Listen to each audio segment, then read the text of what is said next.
Combien plus le sang de Christ purifiera-t-il votre conscience, afin que vous serviez le Dieu vivant. Hébreux 9, 14. Oh, connais-tu mon frère? Je te rencontrerai dehors, je te conduirai. Cantique des Cantiques 8, 1, 2.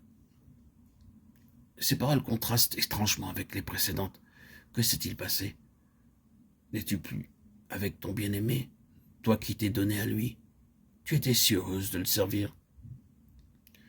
Ses désirs étaient tournés vers toi, et la communion si parfaite que tu pouvais dire « allons ».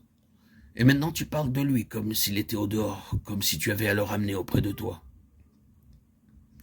L'âme a sans doute quitté le sentier préparé pour elle. Peut-être quelques sentiments de confiance charnelle a provoqué ce qui cause sa détresse.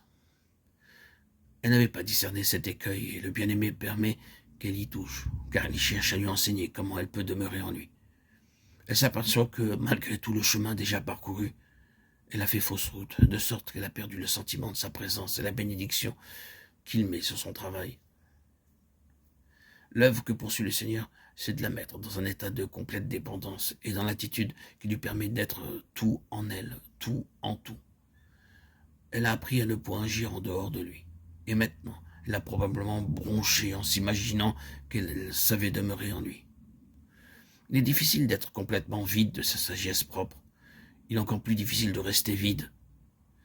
Il n'est point facile d'être si complètement détaché de toute connaissance qu'on se trouve comme suspendu à Dieu dans une faiblesse absolue, une dépendance totale, comptant uniquement sur lui pour qu'il donne la sagesse d'en haut.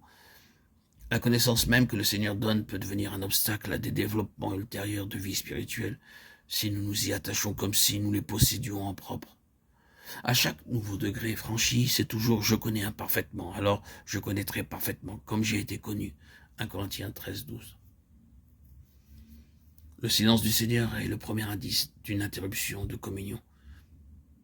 Silence dans le cœur, silence dans la parole écrite qui est l'expression de la parole vivante et le langage qu'il emploie pour communiquer sa pensée. Nous avons déjà vu que le silence du Seigneur peut être une épreuve de la foi pour provoquer la confiance en lui, même s'il ne parle plus, même s'il n'accorde aucune manifestation de sa présence. En ce cas, il y a un sentiment paisible de repos et la certitude que tout est entre les mains de Dieu, qu'il fortifiera et gardera ceux qui marchent dans les ténèbres et n'ont pas de lumière, mais s'assure en lui, et que l'épreuve conduira à une communion plus grande tandis qu'on avance en accomplissant sa volonté. Ésaïe 1,10. La pensée de la Soulamite n'est pas en repos. Elle a l'intuition que si le silence du bien-aimé implique quelque faute de sa part, et c'est une invitation à demeurer à ses pieds jusqu'à ce qu'elle ait trouvé la cause du mal.